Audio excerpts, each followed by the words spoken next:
They're explicit, X-rated, and unsettling to many. Diddy's freakoffs, as alleged by prosecutors, are described as elaborate sex marathons. Joining us now is a man who testified in court about his involvement. Sharay Hayes is an exotic dancer known as The Punisher, and he's author of a book that he testified about, In Search of Freezer Meat. We'll ask him about that. But Sharay, thank you for joining us. Oh, no, my pleasure. And you come to us as not only a high-profile witness in a high-profile case, perhaps one of the highest-profile cases ever, so you can take the jurors not only into that, but into the freakoffs. Let's just refresh. From a period of 2012 to 2015, you say you were hired by Cassie and Diddy to do what? Walk us through. Yeah, it started out as supposedly a sexy scene. When I first arrived, it was to Miss Ventura, where I was thinking it was a bachelorette party, but she showed up, pretty much opened the door in a bathrobe.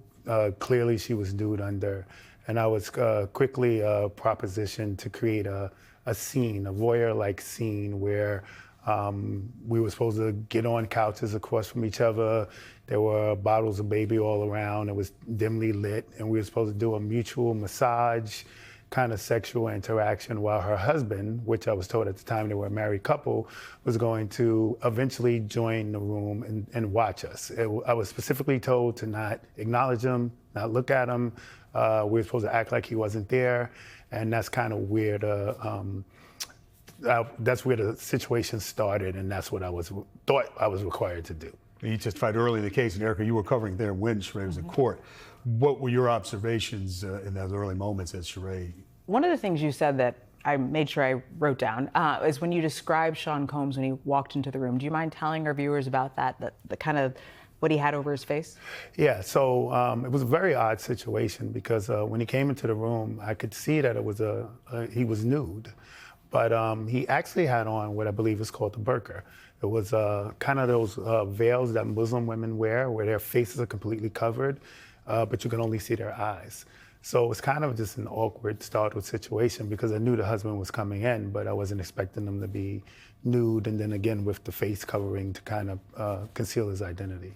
Sharay, I've heard you say that, it was early in the case and you weren't quite sure why the prosecution was bringing you in, but it does look, or it does seem like, as we've had more testimony, this was about control.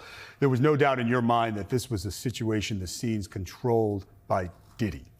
Yeah, I was explaining coming in that this was a sexy scene created for the husband. So the energy of the situation, although not aggressive or assertive, but there was clearly understanding that our actions, the lighting, everything was centered around his preference. So I was clear that me and Miss Ventura was kind of creating an ambiance for his enjoyment. How did the payment work on that? Because I know you testified that, was it the first time you walked in, she gave you money? Yeah, so usually to hire for a striptease is $200. So that's what I quoted, and I was expecting to dance. So when she walked me in, we got like in front of a bathroom, and I said, hey, do you want me to change here? And she quickly explained that we're not interested in dancing. She explained the scene scenario. And before I can even really answer, she handed me a stack of money, which ended up being $800. So that was 4 times what I quoted. So I was gonna try to make it work. It seemed workable. And then normally after the fact, from that moment on, I would get paid after. And then that specific time, it was additional $1,200. So it was $2,000 for the encounter. Sharay, let me just ask you your mindset. This started with you saying you did not know who they were. Then this case unfolds, Cassie sues, and then it becomes a criminal prosecution, and then you end up a star witness. I mean, what is going through your mind in these last few weeks and months? So up until about a month before the trial, I was in complete denial. The way our investigators and stuff communicated to me, they never gave me any indication that I was going to actually be a witness. They kind of spoke to me like this is just standard. We're just doing our due diligence. And it didn't occur to me till I would think probably end of last year when they said, hey, we're just letting you know we're handing the witness list over to the defense so somebody might contact you. And I said, hey, no problem. And then they said, well, do you need an attorney? And I was like, why would I need an attorney? So that was the first time I got a cue. And I still was kind of like, no, it can't be. But I'm going to say sometime early April. It was just, yeah, where they brought me in for a meeting. It was like a 5-hour meeting of just repeating everything, and which was alarming to me. After the 5 hours, they kind of handed me like a booklet with every text message, every interaction, everything. So like the questions I answered, they already pretty much knew, and then it was just like, we're definitely using you. What were you feeling looking at Diddy, looking at the jurors? Take us inside that courtroom when you testified again. Listen, I don't care how much coverage it is, and you're in there, it's an intense environment. Like I didn't know what to expect, but as I walked in the door, I almost had like a full-on anxiety attack. And I see myself as like a cool, calm, collected guy, but my whole body was trembling. I would say you were fine on the stand. You looked very calm to me. Well, what saved me was, remember, I started to testify right before lunch. So I was really freaking out. And then we had the break. So I was able to compose myself after the break. But did you make eye contact with Diddy? I avoided it. I avoided it the entire time to the very end. Because, you know, I'm testifying for the prosecution, right? So I'm sure walking in, well, what is this guy gonna say? There's gonna be some sort of worry on his part about what my testimony is gonna be. And I'm really, I don't wanna be intimidated or put into a situation where I worry about, I can't speak my honest facts because of some sort of sources. You've said you would apologize to Cassie. Are you horrified about the other details and allegations that have come out or been made since you testified? And tell us more about why you would apologize to Cassie.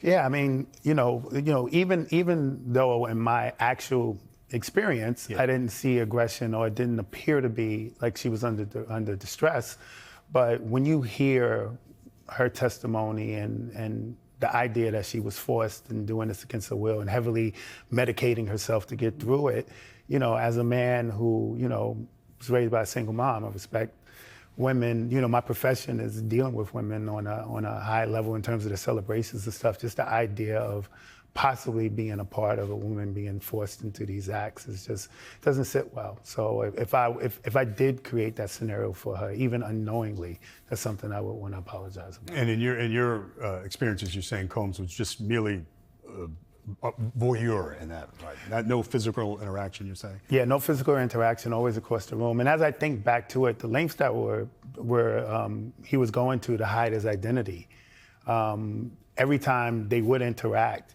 he would leave the room, she would follow him out. Like, it was very little conversation, very little interaction. And now it makes sense to me because he was going great lengths for me to not know who he was. I want to ask you about the book, but Erica, you were saying how this might fit into the prosecution's overall case. He was early on. It really does, I think, because you were the second escort who came in to testify to us. I'm not sure if you knew that. Oh. And so that was interesting because your story kind of mirrored what the first one had said. And David, about that, I mean, what did it feel like to see the jurors jotting down notes when you were talking? That's what I've been wondering. I wanted to know that from you. So the situation with the jurors, I kind of avoided kind of seeing the room. You know, I tried to focus on whoever was questioning me, and just trying to not be distracted, because you worry about being on, especially when you get to cross-examination, you get all this information that people are going to jump on you, and I just wanted to be as focused and speak as clearly and concise as possible. So I kind of didn't survey the room too much because it was nerve-wracking. It was already a tough scenario. We mentioned your book because you testified about it. It's a provocative title, but you say it actually could be an important subject matter for men. Yeah, you know, even being a part of this thing, the anxiety that happens with sexual situations, and we know every time you cut on the TV, there's a Cialis commercial, a Viagra commercial, something focusing on men declining sexually. So my book was written to capture that, me experiencing that, and try to self-help men to deal with their own decline. And it ended up tying into the case because that situation caused me a great deal of anxiety, which affected my performance, affected my belief in the use of pills because I was over-medicating. And I just happened to write about the story with Combs and Ventura, and obviously not naming them, but because I mentioned baby oil, because of some of the details, it just tied in, so it ended up in the case. Yeah, I remember you said it was 6.5 pages, right? Yeah, it was only 6.5 pages, but it was almost my exact testimony, so it was no way. And just around quickly, it. people make assumptions about how you got the name Punisher, but you're saying it's what from? Yeah, it's from shooting hoop. It's from shooting hoop. All right, Sharay, thank you for joining us. All right, my pleasure.